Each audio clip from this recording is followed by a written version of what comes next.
Hi again, Pam Coburn-Litvak here. Welcome to part 1 of my series on food and mood. The first point is one we've all heard before. We are what we eat. And what is true of our bodies is also true of our minds. We all know that our body needs a steady stream of nutrients to keep it running in prime condition, but we tend to forget that the brain needs good nutrition too. On the flip side, if we put garbage into the brain, then garbage is all we should expect to get out. Poor nutrition leads to poor brain function, fuzzy thinking, and fuzzy emotions. In fact, I'd say that poor nutrition is perhaps the most overlooked factor of poor mental and emotional health. My second point is this: diet and drugs should always work together. We generally treat depression and anxiety in two ways: psychotherapy and drugs. Most drugs are designed to increase or enhance the effects of chemicals in the brain. Quitting them cold turkey can have dangerous biochemical consequences, so please follow your doctor's advice on when and how to stop. But let's keep in mind that the food we eat should work with the drugs, not against them. Let's say I have high cholesterol levels. My doctor tells me that if I don't get my cholesterol under control, my clogged, inflamed arteries will eventually start to cause problems, like maybe a heart attack or a stroke. So she prescribes drugs to help bring my cholesterol levels back down to normal. But then she does something else. She tells me to watch my diet. I may not like these new rules, but I have to admit, they do make sense. I can't just load up on all the cholesterol I want and then hope that drugs will just take it all back out. Likewise, I can't load my brain cells with garbage and then hope the drugs that I'm taking will work some sort of magic. Diet and drugs should always work together, not at cross purposes. Now, of course, the ultimate goal is that our lifestyle, our diet, our exercise plan, and the time we take to rest will all help to make us less dependent on drugs. But until you and I reach that point, we should at least make sure that our lifestyle choices are supporting what the drugs are trying to do. My third point has to do with the stress cycle of eating.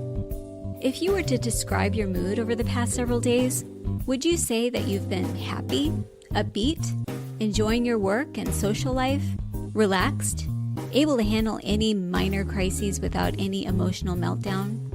Or would you say that you've been feeling generally stressed out, often anxious or depressed over just minor stuff, cranky, tired? Feeling the latter can indicate a trio of problems: chronic stress, depression and anxiety, and chronic fatigue. These three often go together, creating what I call the stress cycle. For many of us, feeling stressed out tempts us to self-medicate with foods that are just loaded with salt, sugar, and fat. These highly processed foods provide a quick shot of mood-altering chemicals that make us feel comforted and happy. Sugar provides a quick source of energy, as does a cup of caffeine. But the problems start when the sugar high wears off or the caffeine gives us a headache and brain drain. The brain takes a biochemical tumble, making us feel even more tired, stressed, and depressed than we were to begin with. And this creates a vicious cycle. We eat to feel better, but then the foods we eat provide only a temporary fix. So we feel better at first, but then we start to feel worse. So then we eat to feel better. The bottom line is this: clinical research has shown that eating a diet heavy in red meat, processed meat, refined grains, full-fat dairy, and sugar all increases the risk of depression. On the flip side, a diet that's filled with plenty of fruit and vegetables, antioxidants, whole grains, low-fat dairy, soy, and the healthy fats found in olive oil and fish has been shown to reduce depression risk. Over recent decades, the world's dietary patterns have been going in the wrong direction. We've been eating plenty of processed foods filled with refined sugars and unhealthy fats, and these have replaced fiber, nutrient-dense foods, and healthy fats. But for optimal mental health, we need to turn this diet trend around by filling up on plenty of high-quality produce and healthy fats while steering clear of extra sugar, extra salt, and unhealthy fats. If you are experiencing the stress cycle, how are you treating it?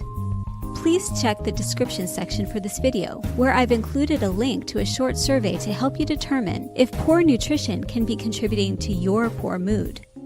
Please like and share this video, and take a few seconds right now to subscribe to my channel.